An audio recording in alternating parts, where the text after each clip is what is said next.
ABC 10 News at 11 starts now. The Brazilian variant of COVID-19 is now here in San Diego County. Officials announced 2 confirmed cases of that variant today. Good evening. Thank you for joining us. I'm Steve Atkinson. And I'm Kimberly Hunt. This new variant comes as the county hopes to soon move into the less restrictive orange tier.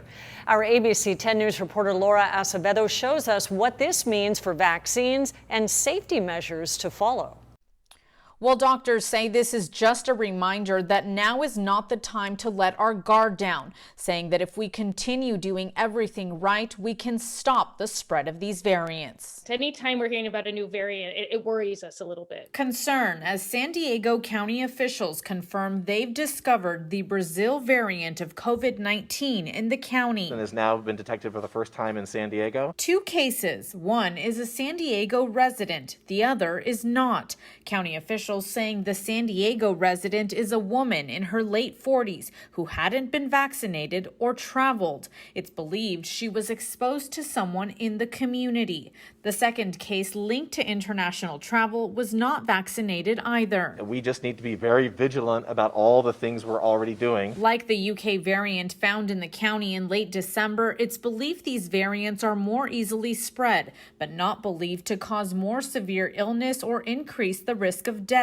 Research is still being done about how the variants impact vaccine efficacy. The worry is, are we going to come across variants that clearly the vaccine does not work, or variants where having COVID won't protect you from getting them? Dr. Michelle Ritter is the director of the COVID-19 clinic at UC San Diego. The sooner we decrease the spread, the less likely we are to spread these variants or to come up with new variants. Dr. Ritter says people should still get vaccinated when it's their turn and continue following safety measures like masks and distancing. If we mess this up, meaning if we take steps backwards, we'll all regret it. Laura Acevedo, ABC 10 News. And new at 11 o'clock, a dramatic ocean rescue tonight in La Jolla. An ABC 10 News viewer recorded this video as lifeguards pulled a woman out of the water.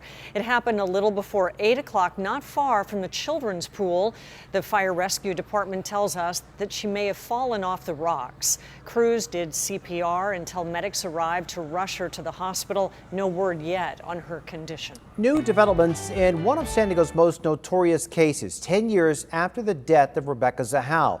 Today, a judge decided to hear the Zahal family's request for the sheriff's department to share details from its investigation. A decade ago, Zahal's body was found hanging from a balcony at a Coronado mansion. At the time, investigators ruled it a suicide, but the family has always believed Zahal was murdered. A civil jury agreed, and Sheriff Bill Gore opened a second investigation, but once again determined her death to be suicide. The Zahal family lawyer still questions that investigation. It looks like he just made that statement so that people would leave him alone, kill the issue before the election, and then actually did no additional investigatory work. Just a dog and pony show that was designed to mislead the public. The sheriff's department is not commenting. The judge will hear the case in October.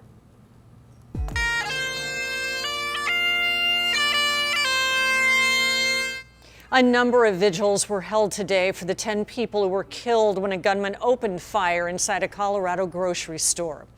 ABC's Marcy Gonzalez reports on the tributes and the latest from the investigation into the shooting. Across Boulder, tributes to the 10 people killed in Monday's mass shooting, from candlelight vigils to this emotional procession for Officer Eric Talley, and loved ones sharing personal stories of those lives so inexplicably taken. Jody Waters was a grandmother. Bright-eyed and a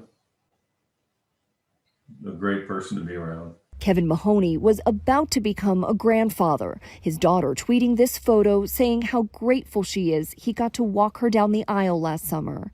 And Lana Bartkowiak was engaged to be married. She was just a happy, beautiful, bright light. The man accused of killing them, 21-year-old Ahmed Alisa, expected to make his first appearance in court Thursday, facing 10 counts of first-degree murder. Sources tell ABC News investigators are learning he had a quick temper and possible underlying psychiatric problems. We're told investigators working to piece together a motive are scouring his electronics and social media pages for any connection to possible political groups or signs of being radicalized online. And they're searching the crime scene for clues, trying to figure out why the gunman chose this location and whether he was targeting someone specific. Marcy Gonzalez, ABC News, Boulder, Colorado.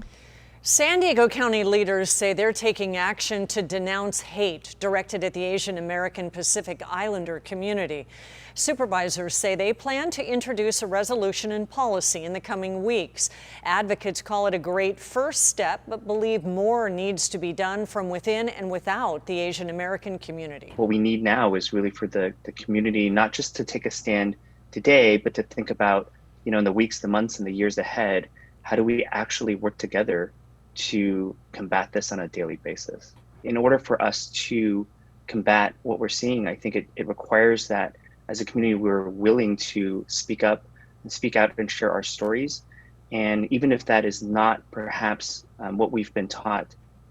Supervisors Nathan Fletcher and Nora Vargas will create the policy. It's expected to go before the board for a vote on April 6th. Schools in the North County, they are taking steps to reopen for in-person learning. Just a few hours ago, the San Dieguito Union High School District Board voted to expand in-person learning. Our ABC 10 News reporter Anthony Purro has more on how soon students will be allowed back in the classroom. Do I have a motion? Do I have a second? Ms. Young? On Wednesday, the San Dieguito Union High School District Board made a decision to expand in-person learning. The district is currently running a hybrid model where students can attend in-person learning twice a week. But starting April 12th, that will increase to 4 days a week. In addition, the board decided that next school year, in-person learning 5 days a week will be the district's base model of learning. Honestly, I was frightened that we wouldn't come to a decision. And I can't have our kids in limbo. A judge's ruling last week cleared the way for students in middle and high schools to return to in-person learning regardless of the county's tier status. Parents from several North County school districts sued the state over its January reopening rules. The judge said the state was denying students their right to an education by forcing them to learn remotely while elementary schools were back on campus. During public comment, parents were divided on the reopening plan. And what about students who are athletes or in a theater production or otherwise can't afford to be exposed and have to quarantine? They should have an equitable, quality distance learning experience to select. I'm telling you that my child needs to be in school more and fully. She's missed out on a year. And there are a lot of kids out there that share that concern. In a 3-2 vote Wednesday, the Carlsbad Unified School Board approved for their high school and middle school students to return to class starting on March 29th, 5 days a week. Earlier this week, the Vista Unified School District voted to open secondary schools on April 5th for families who choose to have students on campus 5 days a week.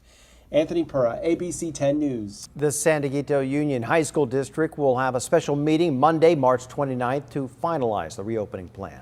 The county reported 257 new cases today, while our case positivity rate held at 2%. And another 11 San Diegans lost their lives to COVID, bringing our total now to just over 3,500. As the third round of stimulus checks roll out to Americans, a local nonprofit is helping San Diego's most financially vulnerable get their money.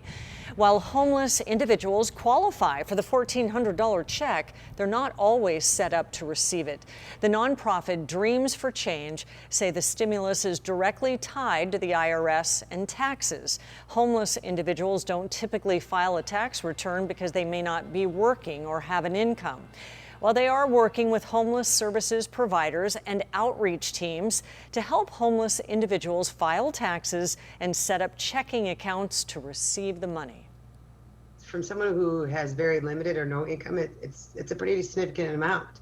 It helps them, maybe get out of that weather, that bad weather that we were experiencing with some of the rain, maybe for a couple of nights. It may be the difference of, affording their medication that month. Dreams for Change says they've helped more than 150 people claim their stimulus since the first round was rolled out. The father who got into that elephant enclosure at the San Diego Zoo is out on bail tonight. Jose Navarrete told police that he slipped past those two barriers to take a selfie with his 2-year-old daughter on Friday. As you can see, the elephant charged at him as he struggled to get to safety, dropping the girl in the process. Luckily, no one was hurt, but Navarrete faces child endangerment charges. He posted his $100,000 bail and is free until his arraignment.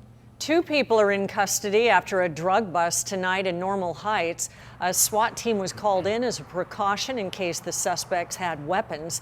Fortunately, the 2 people gave up and it never escalated into a standoff. A block of 32nd Street was closed off during the bust, but it's now back open.